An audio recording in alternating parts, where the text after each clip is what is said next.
예수의 피가, 예수의 이름이 승리가 되고 영광이 될 수 있기를 바랍니다. 지금도 나병은 심각한 병이죠. 현대의술도 사실은 나병을 치료하지 못합니다. 예수님 당시 나병은 단순한 병이라기보다는 저주받은 것에 가깝습니다. 유대인의 사고 세계관 속에서는 나병이 들었다, 저 인간은 하나님께 저주를 받았다, 이런 세계관이 유대인들 속에 있었습니다. 여러분, 다른 병은 아프지만 사람들과 함께 있습니다. 가족들과 함께 있고 이웃 사람들과 함께 있고, 사람들이 찾아와서 많이 아파서 어떻게 해요? 걱정도 해주고 염려도 해줍니다. 그러나 나병은 사람들이 다 저주를 하고 가까이 오는 것도 싫어하고 가까이 오면 돌을 던지고, 그렇게 해서 사람들로부터 소외당했습니다. 그러니까 단순히 병들었다는 것만이 아니라 인간으로서 함께 살아야 할 인간과의 관계가 다 깨어져 버려서 완전히 인간이 밥만 먹고 숨 쉬는 것 외에는 사실은 사람이 아니죠. 이것이 나병 환자가 갖는 무섭고 고통스러운 일이 아닐 수가 없습니다. 그러므로 나병은 죽음보다 무섭고 죽음보다도 사람의 가슴에 아픔을 주는 것이 나병입니다.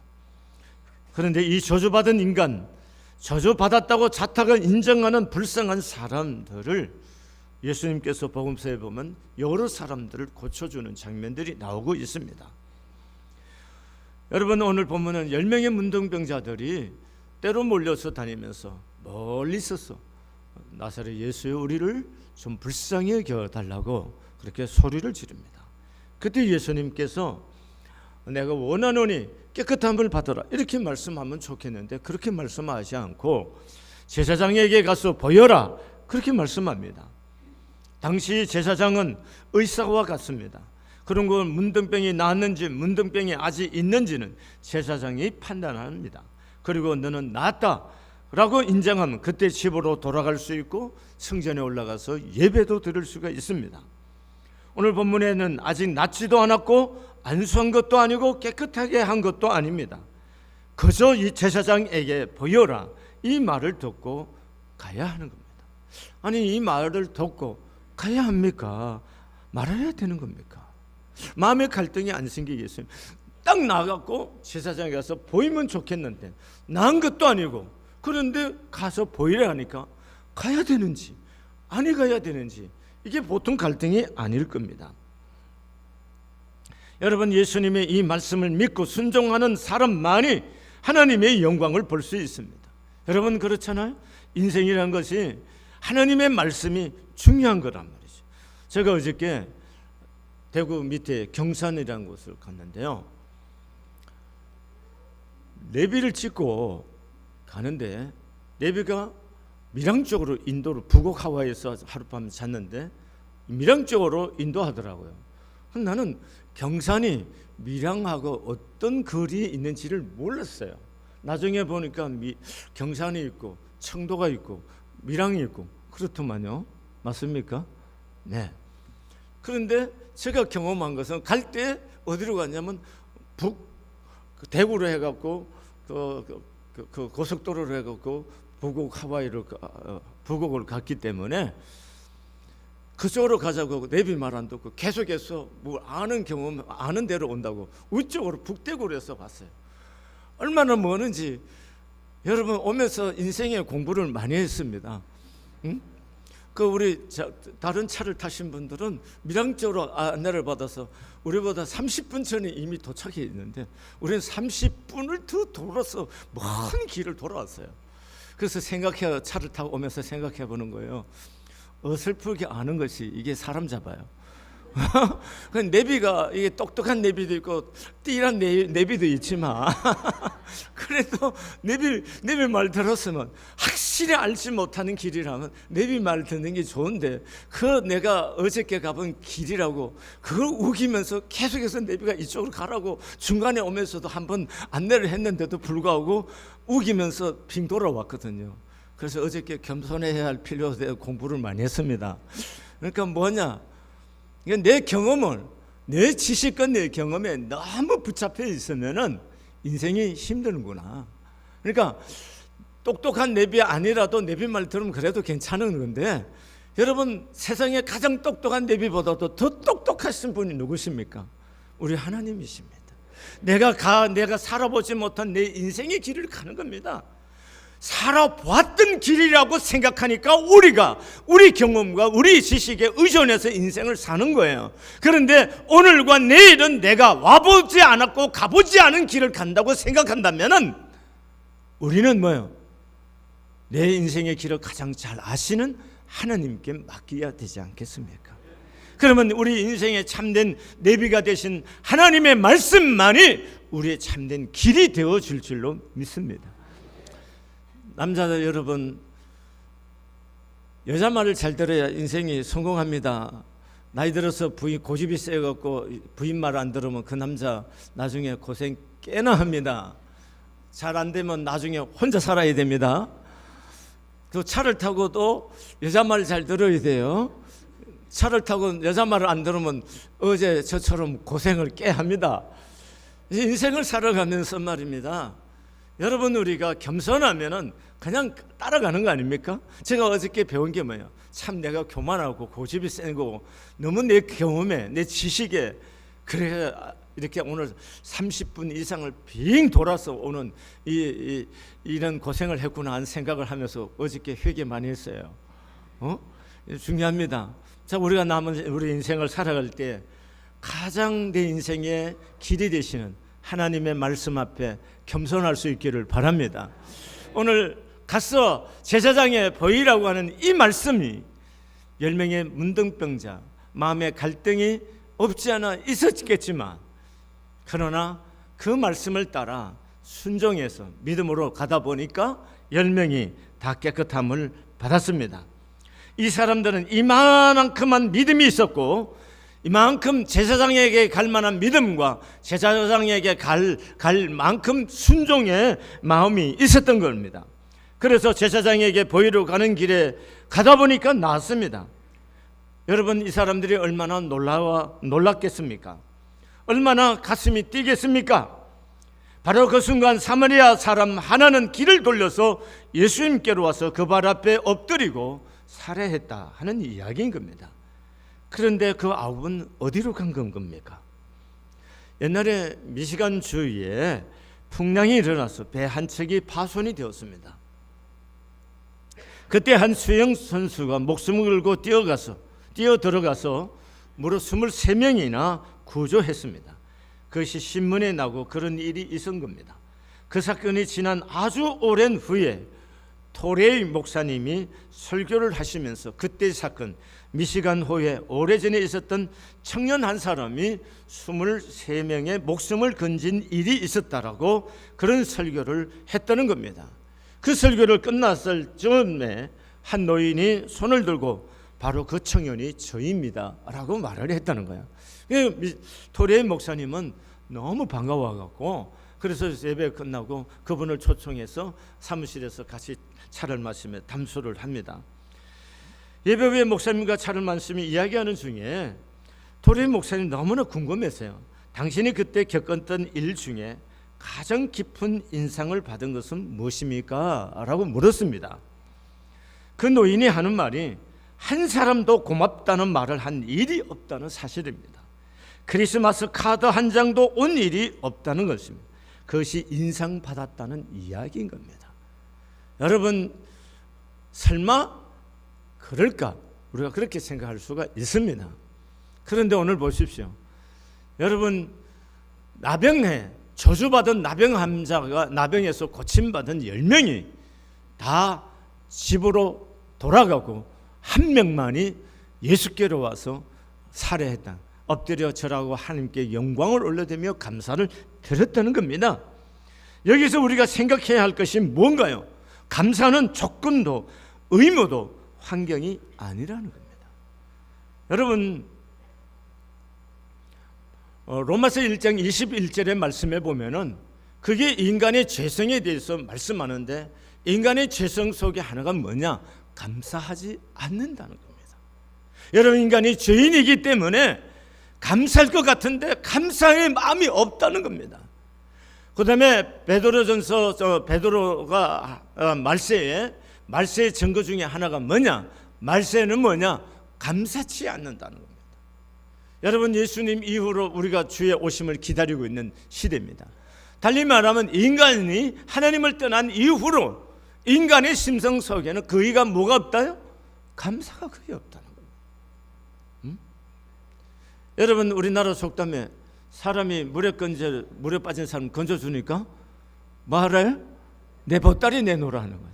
사람이 잡으세요. 우리는 예수님의 말씀이 아니더라도 우리 선조들은 뭐예요? 다 경험으로 아는 거예요. 예. 물에 빠져 죽을 놈 건져 내놓으니까 감사하단 말은 아니고 뭐 내놓으라고요? 보따리 내놓으라는 거예요. 이게 뭐예요? 인간이라는 거예요. 이게 죄성을 가진 인간의 본성인 겁니다. 한번 생각해 보세요. 우리가 살아오면서 남에게 베푼 것은 기억납니까? 안 납니까? 기억나죠? 아마 죽을 때까지 기억할 거예요. 그런데 남이 나에게 베푼 것은요, 언제 그랬었나? 잊어버려요. 제가요, 오래전에 꽤 몇 년 지났어요.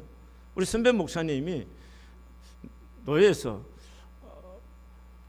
저보고 김철원 목사 개척할 때 내가 도와한 거 아나? 그래요. 저 목사님한테 도움 받은 적 없는데요. 그래서요? 그랬더니 그분이 가갖고 옛날 주부를 복사하고 저한테 또 보냈더라고요. 참 대단해요. 저도 대단했고 그분도 대단해요.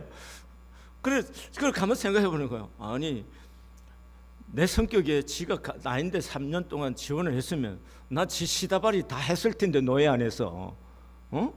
뭐야? 짜증이 확 났어요. 이런 마음이 들었어요. 그래도 도왔다는데 어떻게 하겠어요? 별 기억은 안 나지만 그래도 감사하는 마음으로 제가 그분이 은퇴할 때 좀 거금을 보내드렸어요. 그랬더니 지난번에 와서 식사하시면서 또 다른 목사님들 계신데 또 그 얘기를 또 자랑하네요. 사람들이 왜 이렇게 주책인지 모르겠어요. 다른 사람 돈도 안 줬는데 자기 은퇴할 때 김 목사가 돈을 줬다고, 이만큼 줬다고 얘기를 또 해요. 사람이 살아가면서 뭐 철이 없는 건 나이 들어도. 그럼 제가 살아보니까 저도 그래요. 내가 베푼 것은 기억을 많이 하는데 남이 나에게 베푼 걸 까마득히 잊어버렸어요. 잊어버리고 살은 거예요. 그래서 그 후에 제가 옛날 주보를 뒤져보고 우리 집사람한테 물어봤어요. 옛날 내 개척할 때 도와줬던 사람들을 좀 기억해 보려고. 좀 기억하고 있어요. 어떻게 하든지 그 고마운 마음을 어떤 방식이라든지 살아가면서 남은 시간 조금이라도 표현해 보려고 마음속에 새기고 있습니다. 그래서 제 동생들도 내가 개척할 때 도와줬어요. 많이 도와줬는데 어떻게 하든지 그 고마운 마음을 동생이지만 표현해서 조금이라도 갚아주고 싶은 마음을 전하고 있어요. 그래서 남들도 마찬가지예요. 어떻게든 내 남은 삶을 사역하면서 좀 이렇게 내가 공부하고 내가 개척하고 내가 신학교 다닐 때 굉장히 어려울 때 나를 도와줬던 친구들도 내가 뭔가 베풀어 줘야겠다, 이런 생각을 좀 새기고 있는 겁니다. 근데 사람이 그렇지를 않아요. 저도 까마득하게 잊어버리고 사는 거예요. 이게 뭐예요? 그래서 하나님은 내 은택을 잊지 말라, 시편 103편에서 말씀하고 계시는 거예요. 잊지 말라는 거예요. 근데 우리는 하나님의 은혜를 너무도 쉽게 잊어버리는 거예요. 그러므로 감사라는 것은 말입니다, 조건이 아닙니다. 감사는 의무도 아니에요. 감사는 환경 때문에 감사하는 것도 아닙니다. 감사는 뭐냐 하면은 삶의 태도입니다. 한번에 감사는 삶의 태도이다. 감사하는 사람은 늘 감사합니다. 불평하는 사람은 어디 가도 불평하고 언제든지 불평해요. 여러분, 이런 사람 곁에 있지 마시기를 바랍니다. 항상 있으면 고마워하고 감사하고 밝은 사람 옆에 있어야 우리 삶도 열리게 되는 거예요. 여러분, 교회 생활할 때도 늘 너무 똑똑하고 비판만 하는 사람이 있어요. 여러분, 그러면 못 써요. 어디로 가든지 사람이 사는 사회는 허물이 있는 겁니다. 약함이 있는 거예요. 어느 공동체, 어느 나라도요. 그러면요, 내가 그곳에 살려고 하면 비판하지 말아야 돼요. 사랑해야 돼요. 아시겠습니까? 제가 선교지 가서 잘 못 견디는 화남이 있어서 못 견디는 것 중에 하나가 뭐냐면 선교사들이 그 현지인들을 멸시하는 것을 잘 못 견뎌요. 막 속이 막 뒤집어요. 속이 상해. 대놓고 얘기할 때 있어요. 너 여기 왜 왔냐? 너 여기 왜 왔어? 그렇게 잘난 척하려면 한국에 살지 왜 여기 왔어? 네가 여기 온 것은 이 사람들과 함께 더불어 이 사람들을 사랑하고 이 사람들에게 그리스도의 복음을 전하려고 여기 온 거 아니냐? 그런데 이 복음 전할 이 사람들을 비판하고 업신여기면은 이 사람들에게 무슨 복음을 전한다는 거냐? 그것 때문에 화가 나서 잘 못 견딜지. 저 성실이라 다혈질이라 그냥 보고 못 지나요. 대놓고 후배 같으면 제가 얘기합니다. 뭐 하는 겁니까? 어느 나라든 어느 집단이든 약함이 있는 거예요. 가서 비판하고 그러지 마시고 여러분 고마운 감사한 거 좀 찾아보고 좋은 거 좀 찾아봐요. 그 선한 눈을 갖고 마음을 가질 수 있기를 바랍니다. 우리 교회도 이만큼 30년 되고 이만큼 모이면 여기 좋은 것이 있으니까 하나님 은혜 주신 거 아니고 사람이 모인 거 아닙니까? 그렇지 않으세요? 그럼 이곳에 와서 좋은 거 보려고 하지. 여기 와서 안 좋은 거 보고 여러분 인생을 그렇게 살면 못 씁니다. 아시겠어요? 어디로 가든지 사람이 좋은 거 보려고 하고 감사하는 마음으로 하나님께서 이 좋은 곳에 보내주셔서 감사합니다. 좋은 직장을 주셔서 감사합니다. 직장 다니다 마음에 안 들 수도 있죠. 그러면 실력을 길러서 다른 데로 가든지, 그러면 거기에 있으려면은 기쁜 마음으로 있어서 잘 직장에 유익한 사람이 되든지 해야지. 사람이 불평하고 불만만 쏟아낸다는 것은 합당치 않다는 것을 우리 그리스도인들이 가져야 될 줄로 믿습니다. 그러므로 감사는 조건의 충족에서 오는 것이 아니고 깨달음의 영역에서 일어나는 일인 겁니다. 은혜가 무엇인가요? 깨닫는 것입니다. 깨달음에서 눈이 열려서 깊은 감사가 일어나는 것입니다. 깨닫는 만큼 뭐요? 감사하고 깨닫는 만큼 감사하기 때문에 행복해질 수 있는 거예요. 그러니까 깨달음이 이렇게 중요한 것입니다. 우리가 철이 났다. 언제 철 나는 거예요? 우리가 애를 낳아서 키워보면서 부모의 사랑에 대해서 깨달음이 생긴 거죠. 우리 엄마가, 우리 아버지가 우리를 이렇게 키웠겠구나. 이 깨달음이 올 때 아버지 엄마에 대한 고마움이 생기는 거잖아요. 아멘이세요? 그래서 철난 거잖아요. 깨닫지 못하고 철이 없을 때는 뭐예요? 엄마가 뭘 해줬는데요? 아버지가 저를 위해서 뭐 해줬는데, 이게 많은 아이들이 갖고 있는 생각이잖아요. 근데 철이 나면 우리 엄마가 나를 이렇게 키워줬구나. 고맙죠. 지 새끼 지만 사랑하나? 그렇잖아요. 우리 모두가 지 새끼 다 사랑해요. 호랑이도 지 새끼 사랑하고 곰도 지 새끼 다 사랑해요. 그러니까 우리가 자식을 키울 때 다 그렇게 키웠어요. 크고 나니까 지만 지 새끼 사랑하는 것처럼 착각하는 그 어리석음에서 벗어나야 되잖아요. 그 아직도 미련한 거고 애가 철이 안 난 거예요. 철이 딱 나면 뭐예요? 고마움이 생기는 거예요.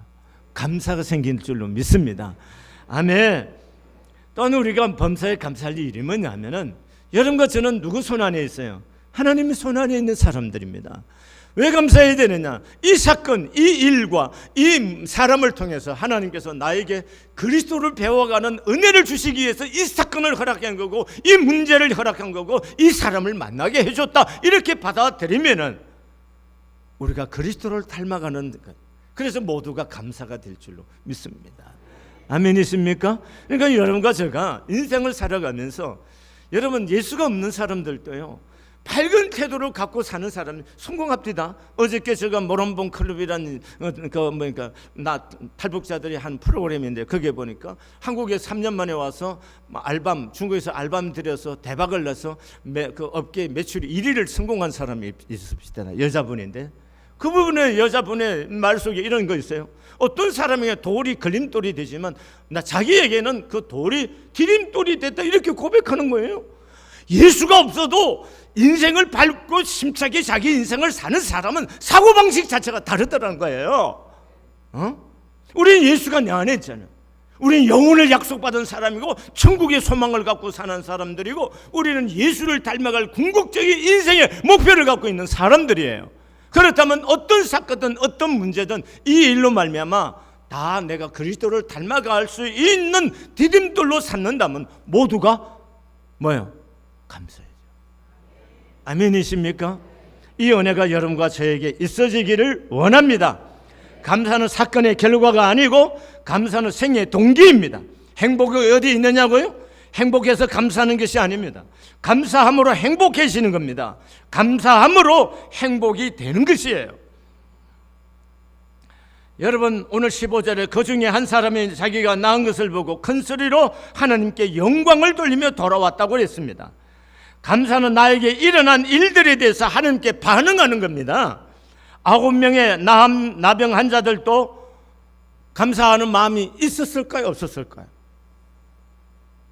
아니, 묻는 겁니다. 안 한 사람 9명이 감사하는 마음이 있었을까요? 없었을까요? 감사하는 마음이 왜 없겠어요?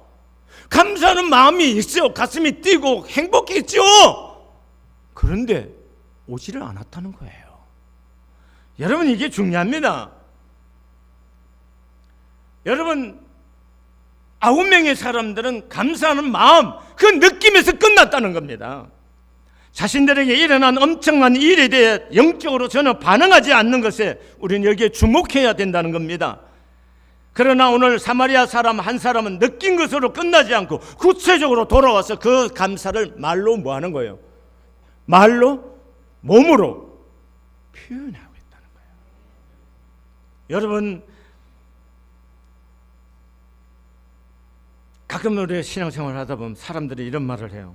마음으로 감사하다고 여기면 되는 것이 꼭 가서 표현해야 되느냐고 이렇게 생각하고 그렇게 말하신 분들이 있습니다. 그러나 감사는요, 표현할 때 완성이 되는 겁니다. 한번 해보세요. 감사는 표현할 때 완성이 된다. 무엇이든지 표현할 때 능력이 있습니다. 사랑도 표현할 때 더 풍성해집니다. 표현이 표현을 낳고 표현할 때 더 풍성해지는 법이에요. 마음으로만 갖고 있고 고맙다는 마음만 갖고 있으면 안 되는 거예요. 감사한 마음이 있으면 입술로 고백해야 돼요. 표현하라는 거예요. 사랑도 표현하고 감사도 자꾸 표현해요. 인생에 당연한 것은 아무것도 없어요. 자식들도 부모로부터 어느 것도 받는 것 다 당연한 거 없어요. 당연한 것 세상에 아무도 없습니다. 심지어 성도님들이 저에게 작은 선물을 놔도 그건 당연하지 않아요. 그분들의 사랑과 마음을 쏟아서 준 것이기 때문에 내겐 또 다른 뭐예요? 마음속에 있는 거예요. 세상에 당연한 것 없어요. 다 뭐예요? 사랑이고 은혜입니다. 그러니까 당연하지 않기 때문에 뭐든지 입으로, 마음으로, 태도를 통해서 뭘 해야 돼요? 표현해야 되는 거예요. 감사를 맞아 표현하자는 거예요. 표현하자.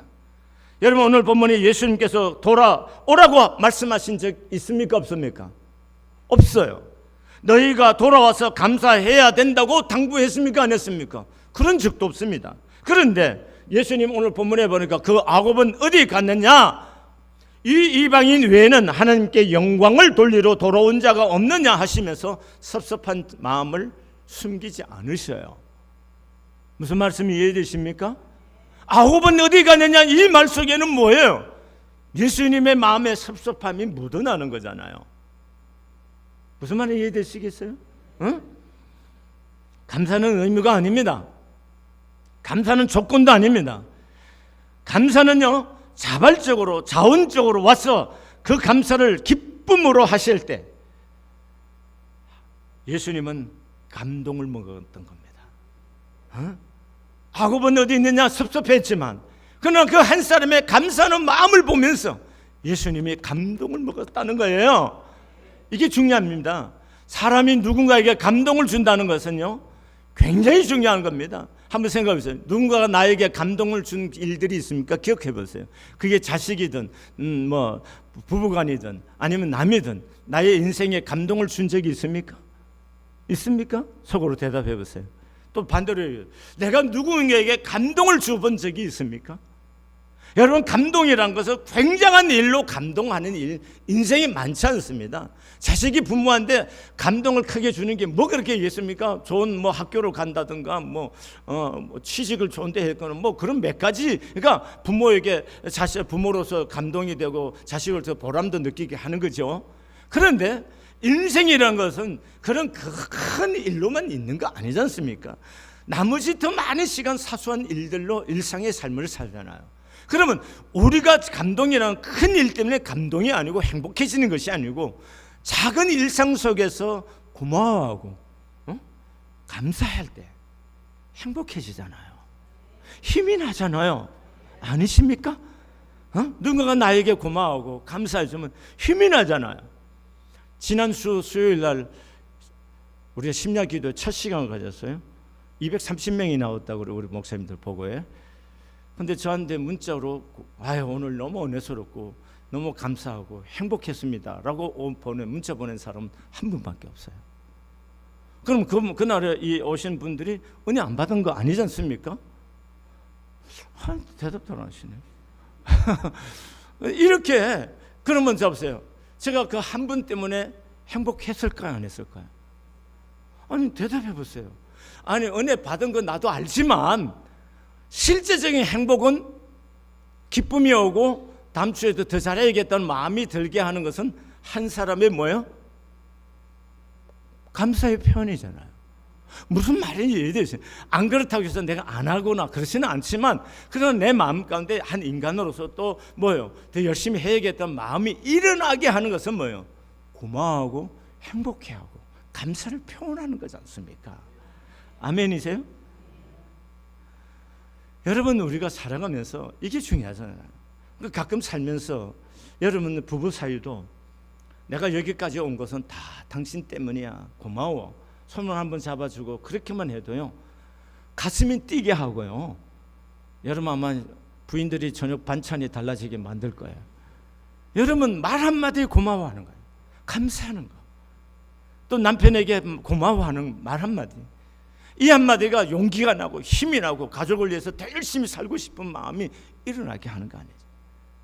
입만 열면 돈이라고 쥐꼬리만 갖다 주고 이렇게 말을 하면은 남자들의 마음을 길을 꺾어서 살고 싶겠어요? 집에 오고나 싶겠어요? 안 올 수가 없으니까 밤 늦게 와가고 자꾸 일찍 나가버리는 거지. 여러분 다 제가 볼 때는 부인들이요 집에 오고 싶은 마음이 들게 하는 거 부인입니다. 집에 늦게 오는 거 이유가 여러 가지겠지만 그 중에 하나가 이 여자가 가서 밥이나 얼른 먹고 얼른 자고 눈 뜨는 순간 나오고 그러고 싶어서 그럴 거라고 난 생각해요. 있고 싶지 않은데 뭘 겁니까? 그러니까 사람이 매력이 있어 끌어당기는 힘이 있어 오고 싶게 하고 있게 하고 싶고 나랑 더불어 머물게 하고 싶은 그 힘과 그 에너지가 우리에게 있어야 될 줄로 믿습니다. 그게 그 중에 하나가 뭐예요? 늘 고마워하는 거예요. 감사하는 겁니다. 아멘이십니까? 그럼 감사는 언제 해야 될까요? 지금 여기서 그 감동을 최우선순위로 감사할 수 있기를 바랍니다. 여러분 그러므로 현재의 감동을 붙들고 살아야 됩니다. 우리가 감사의 영성으로 한평생 살고자 한다면 우리가 과거를 기억하는 것 못지않게 현재의 감동을 붙잡고 살 줄 알아야 됩니다. 지금 여기서 고마워하고 감사를 표현할 수 있기를 바랍니다. 사실 행복감이란 것은 순간순간의 감동을 붙들고 사는 사람들만이 경험하는 것입니다. 탈무드에 이런 말씀이 있어요. 감사를 모르는 자를 벌하는 법을 하나님께서 만들지 아니한 것은 감사할 줄 모르는 자를 이미 불행으로 벌하셨기 때문이다 라고 말했습니다. 감사할 줄 모를 때 벌써 그는 불행이란 벌을 받고 있는 겁니다. 다시 벌할 것도 없다는 겁니다. 감사하지 않는다고 감옥에 보내는 법은 없습니다. 그러나 그는 벌써 불행이라고는 심판을 받고 있다는 것입니다. 나머지 9명에도 감사의 마음은 있었을 것입니다. 그러나 그들은 언젠가 그분을 뵈러 가야지라고 생각했을 것입니다. 그러나 이 한 사람은 그것이 내일까지 언제까지 그 미래 시간으로 미루어 둘 수 있는 것이 아니라는 겁니다. 우리가 감사의 영성으로 한평 살고 싶다 싶습니까? 지금 여기서 현재의 감동에 민감하시기를 바랍니다. 그래서 고맙다는 말 한마디라도 감사다는 말 한마디라도 표현하세요. 그러면요 사람이 다 그것으로 다 덮어질 때가 있고 그것으로도 모든 것이 뭐예요? 허물이 가려질 때도 있어요. 그 감사하다는 말 한마디 때문에 안 하기 때문에 상대방에 화나게 하고 그 모든 좋은 것들을 묻어버리게 만드는 사건도 비일비재하다는 거예요. 근데 고맙다는 말 한마디가 왜 그렇게 어려우냐고요. 응? 제가 오늘 해보겠습니다. 연습을 해야 입도 열어지는 거니까 죄송합니다. 한번 해봅시다. 제가 이쪽으로 잘 안 보려고 강당상도 틀어놨어요. 옛날에 저기 어떤 사람 앉아갖고 인상을 계속 꼴보기 싫어하고 이런 말 보다 이게 자꾸 굳어져가 제가 설교 테이프를 보다 보니까 이쪽으로 얼굴을 자꾸 보고 있어서 보기 싫더라고요. 그래서 가운데 보려고 이걸 약간 틀어놨어요. 자, 옆에 사람한테 한번 집사님 오늘 여기 앉아주셔서 고맙고 성가대 함께 해줘서 감사하고 표현을 좀 해보세요. 감사하다고.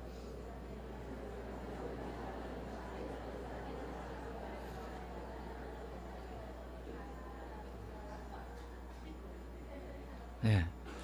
오늘 가셔서 부부 사이도 감사하다고 표현을 한번 해봅시다.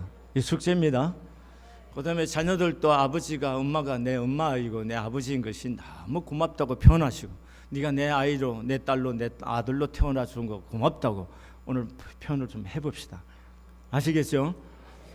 여러분 우리가 쑥스럽지만 하고 나면 그 효과는요 굉장히 큽니다. 상당히 행복한 순간을 가질 수 있어요. 이해되십니까? 오늘 그걸 표현할 수 있기를 바랍니다.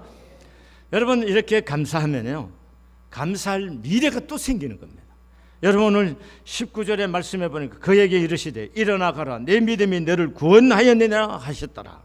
그가 육체의 치유를 인하여 감사했더니 그의 영혼 구원을 보장하고 계시는 겁니다. 감사를 표현할 때 구원이 완성되는 겁니다. 감사의 기도를 하나님이 들으십니다. 감사하는 자에게 은혜를 베푸시는 겁니다. 오늘 본문에 일어나 가라 내 믿음이 너를 구원하였느니라 평안히 가라 이 축복이 이 사람에게 주어졌다는 얘기인 겁니다. 감사는 우리가 생각하는 것보다 훨씬 큰 축복으로 다가온다는 것입니다. 하나님은 감사하는 자에게 크고 놀라운 축복을 준비해 놓으셨습니다. 저는 이렇게 또 표현해 보는 거예요. 감사는요 사람의 마음을 열게 하고요 사람을 얻게 하는 거예요. 사람을 감사하면요 사람을 얻는 겁니다. 가끔 교인들이 저보고 목사님 다가가기 어렵고 무서워요. 말 같은 얘기 그만하십시오. 뭐가 무섭다는 거예요? 언제 날 무서워 뭐 알긴 해요? 지 마음이 무서워갖고 무서운 것이 내가 무서운 건가요? 그렇지 않아요. 그리고 오래 있었다고 내 마음에 있는 것도 아닙니다. 아시겠어요? 사람이 살아보니까 그래요. 그러면 어떤 분들은 목사님 저 완전 얼마 되지도 않는데 이렇게 이뻐해주고 사랑해줘서 고마워요 표현할 분 있어요. 그럼 언제 그럴까? 내가 설명해 주는 겁니다. 사람이요 마음을 지가 여는 거지 내가 여는 겁니까? 다가오지 않는 사람에게 내가 2,000명의 사람을 어떻게 다 다가가면서 뭐 얘기하겠습니까? 다가와야죠. 그 다가오는 방식이 여러 가지요. 목사님 문자를 넣고 싶은데 지웠다 썼다 지웠다 썼다 지웠다 썼다 지웠다 해요. 근데 1,000번을 해도 소용없어요. 글자 틀려도 괜찮아요. 저도 틀려요. 글자 틀렸다고 그걸 우리가 못 읽었습니까? 글자 틀렸다고 이거 못 읽어요? 다 읽어요. 뭔 얘기하고 싶었는지 다 알아요. 걱정할 거 붙들어 매요. 그리고 문자 내가 대답 한 번 했는데 문자 답을 안 줘서 삐졌어요. 그걸 일일이 그렇게 하면 그 사랑하는 마음이 안 해요. 목사님 바쁘신 답 안 해도 어떤 분은 그래요. 목사님 저한테 답 안 해도 괜찮아요. 미리 그거 써요. 그 마음 갖고 하면 편안합니다. 이해되셨어요? 그러면 저거 기억나겠어 안 나겠어요? 이름이 기억나겠어 안 나겠어요? 아니 뭐 저도 이제 기억이 깜빡해요. 그러니까 자주 나인데 문자를 넣으면 이름이 떠오르겠습니까? 안 떠오르겠습니까? 떠올라요. 어떤 사람 이름도 안 써요. 전화번호도 없는 사람이 누군지도 모르게 문자를 넣어놔요. 내가 생각해요. 참 세상 사는데 지혜가 너무 없는 사람이구나. 내가 다 알고 있다 하더라도 자기 이름 한 번쯤 나인데 써줘야. 무슨 말인지 이해돼요? 그래 내가 누군지를 알고 그럼 모르니까 집사님이라 그냥 불러. 여러분 인생이 사는 게 지혜예요. 사람의 마음을 열게 하는 게 뭔지 압니까? 이는 고마운 마음을 표현하는 거예요. 말로도 표현하고 문자로도 좀 표현하시고 또 한 가지 있습니다. 성경대로 사는 것이 지혜고 성공하는 비결입니다. 선물은 사람의 마음을 뭐 한다 그랬어요? 열게 만든다 그랬어요. 여러분 사람이 굉장한 것 때문에 기억나게 하는 게 아니에요. 작은 선물이 사람 마음 열게 하고 고마운 마음을 평생 갖게 하는 거예요. 제가 시골에 있을 때요 부천에 먼저 있던 교인들과 좋은 관계에 있었던 사람들도 만나면 목사님 저 위해서 기도하시죠? 그래요. 물론 생각할 때 기도하고 내 교인도 아닌데 이제 내가 일을 굳이 기억하면서 기도할 의미도 없잖아요. 근데요, 기도해 주세요 말 안 해도 새벽마다 엎드릴 때마다 기도하는 사람들이 있어요. 누군지 아세요? 저한테 작지만 선교비를 보내준 사람들. 여러분이 참 제가 경험하면 참 신기하더라고요. 여러분 우리 교회가 잘 섬겨서 시골 교회고 또 개척하는 교회고 선교사들 섬겨주면요 우리가 잘 되는 거예요. 왠지 아세요? 그분들은 받았기 때문에요 쉬지 않고 우리 교회를 위해서 축복하고 기도합니다. 제가 경험한 겁니다. 목사님 저에 위해서 기도하죠.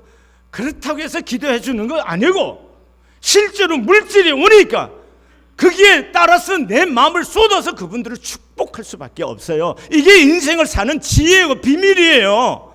예수 믿는 사람들이 이 처세에 대해서 너무도 할 줄 모르는 거예요.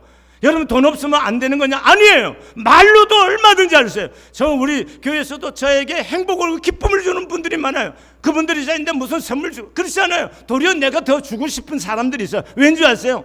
저를 말로 행복하게 해줘. 행복하게. 그게 뭐예요? 고마워하고 저의 말로 챙겨주고 배려해주고. 여러분 사람이 그렇게 얻는 거잖아요. 여러분 사람이 인생을 살아가면서 또 낮은 사람이 높은 사람 주는 것만을 생각하지 마세요. 여러분 선물이라는 것은 누구든지 줘요. 목자가 목원들에게도 줄 수 있고 목원이 목장에게도 줄 수 있고 목원들끼리도 선물 줄 수 있잖아요. 작은 것 하나라도. 그러면 그 사람이 얼마나 고마워합니까? 무슨 말인지 이해됐어요? 주려고 하면은 먼저 주자. 선물은 항상 뭐 하자고요? 먼저 주는 거예요. 제가 우리 어머니한테 배운 겁니다. 먼저 주면은 상대는 고마운 마음으로 또 줘요. 그럼 나는 고맙다는 얘기 들으면서 받는 거예요. 아멘이세요? 여러분 이게 기술입니다. 세상을 살면서 예수 믿는 사람들 뺀질거리고 못 있어요. 그러면은 내가 후덕하고 좀 선물 베풀고 말로도 더 후덕하게 하고 사람이요 조금만 배려를 하면요 다 선물을 줄 수 있는 거예요. 이해되셨습니까? 여러분 오늘 누가 사마리아 사람 한 사람 감사하면서 누구를 얻은 거예요? 예수님을 얻은 거잖아요. 이해됩니까? 예수님 완전히 하나님 마음 예수님을 얻으신 거잖아요. 이 감사가 사람을 얻게 하는 거예요.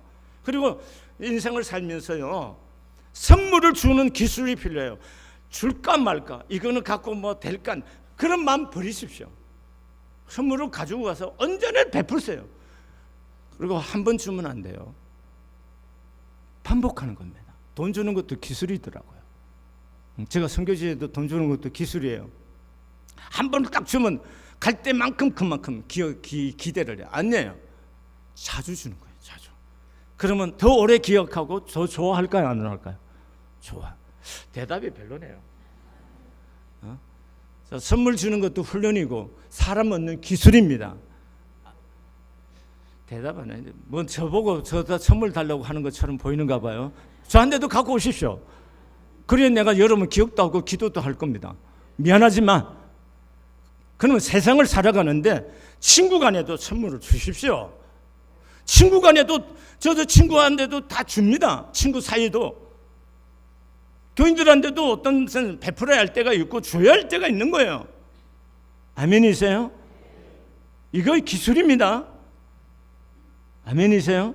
사람 얻는 기술이에요. 지혜로운 사람은 하는데 지혜롭지 못하면 못하는 거예요. 그러니까 처세 삶을 세상 살아가면서 찾아갈 수 있으면 자주 찾아가고 자주 전화하고 선물도 주고 이렇게 하면 인생의 길이 사람을 얻기 때문에 길이 열리게 될 줄로 믿습니다. 기도하시겠습니다. 하나님 감사가 체질이게 하옵소서. 입을 열 때마다 감사가 나오고 입을 열 때마다 가슴에 아버지의 고마운 마음을 전하고 아버지의 삶을 통해서 감사를 표현하는 것이 내 몸에 배어지게 하고 익어질 수 있도록 주님 축복해 주시옵소서. 입으로만 아니라 마음으로도 그리고 물질로도 감사를 표현함으로 말미암아 사람을 얻게 하시고 대로같이 인간과 사람과의 사이에 마음의 대로가 열리고 길이 열리는 역사가 있게 하여 주시옵소서. 이런 지혜로운 마음, 처세하는 방법을 우리가 새롭게 경험하고 터득해 갈 수 있도록 도와주시옵소서. 예수님의 이름으로 감사하며 기도드렸습니다. 아멘.